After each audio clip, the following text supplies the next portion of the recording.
representado pelo, hoje, tem como liderança nesse campo popular o Partido dos Trabalhadores, o PT, você tem que reconhecer isso, que levou o Lula à presidência, e o Lula diz que a maior obra dele não foi, ele diz reservadamente, não foi nem o primeiro nem o segundo mandato dele, foi a criação do Partido dos Trabalhadores, porque a ideia dele era organizar a sociedade brasileira a partir dos interesses dos trabalhadores, que não tinha no Brasil.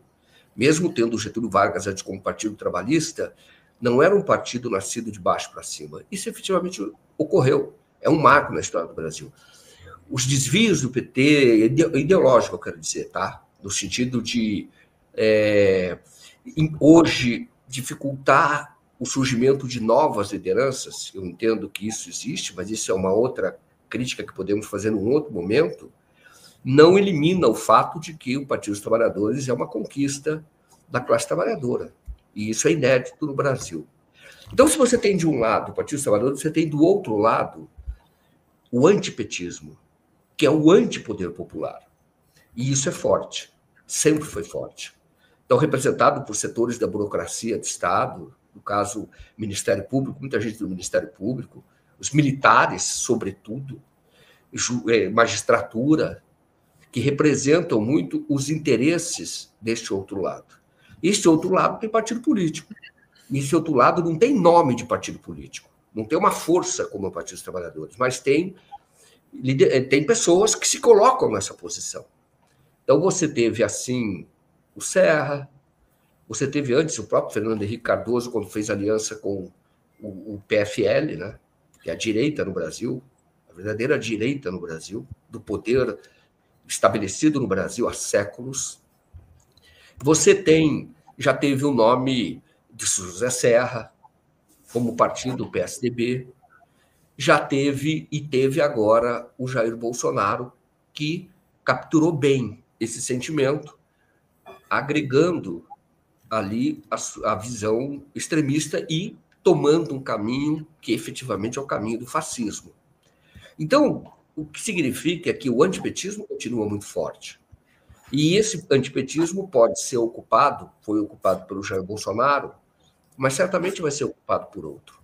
Pode se chamar Nicolas Ferreira, que nem pode ser candidato pela idade dele, mas pode se chamar Tarcísio de Freitas, pode se chamar Romeu Zema. Esse é o outro lado, e esse lado vai continuar forte. Esse embate vai existir, sempre existiu.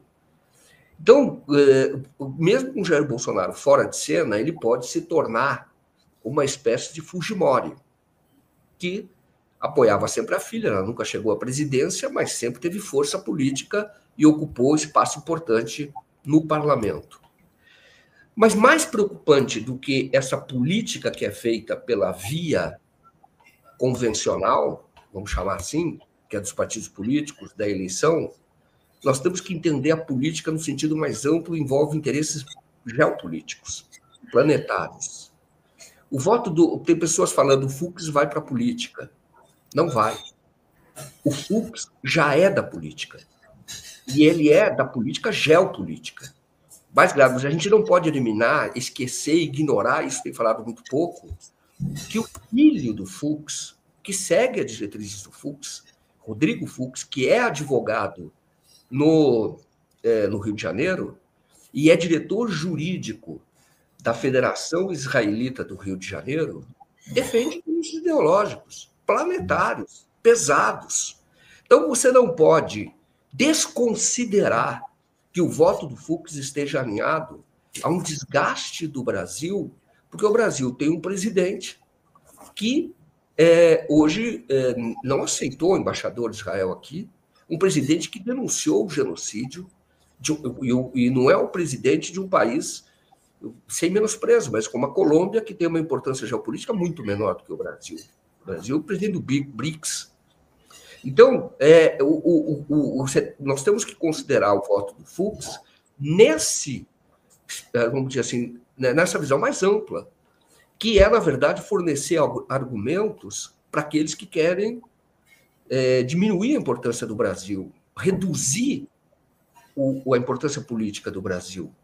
Não foi à toa que o Fux citou no voto dele a Venezuela. Quando ele citando pesquisas, ele falou, olha, pelas pesquisas, o Brasil ocupa a penúltima posição na visão da sociedade, seria da imparcialidade da justiça, sendo que o último lugar é da Venezuela. O que ele quis dizer? As duas últimas posições é Brasil e Venezuela. Então, eles estão tentando colar o carimbo de que o Brasil é uma ditadura. Não foi à toa que o Fux falou que o Brasil hoje, ele apresentou o voto dele como um defensor da liberdade contra a censura. Citou várias vezes da necessidade de que o judiciário acolha as petições, de que as pessoas vamos dizer, recorram ao judiciário livremente, como se no Brasil não houvesse isso. O que houve é uma decisão soberana do que o Brasil foi alvo de um golpe. Então, o que ocorre? Nós temos que ter hoje isso, o Partido dos Trabalhadores que eu elogiei, mas que hoje ele fracassa, é na conscientização, isso movimentos sociais também, tá consciente, não pode envelhecer, não pode se acomodar, tem que ter esse vigor da transformação, que tem que conscientizar, civilizar a população, para que elas entendam que nós estamos jogando com um cenário que sempre existiu no Brasil, que é uma parcela do Brasil que vem aqui para exploração, que está aqui para exploração, que não tem compromisso com o desenvolvimento do país, não tem compromisso porque todos têm passaporte da Europa, têm passaporte fora. Então, eles, na verdade, até se consideram fora, não se consideram brasileiros. Então, ou estão no Brasil com uma outra visão, onde você pode pagar pouco para a empregada doméstica que tem um trabalho de semi-escrava, entendeu? Pouco. Então, você tem uma remuneração do trabalho que é muito abaixo da remuneração de países do tamanho da economia brasileira. E essas pessoas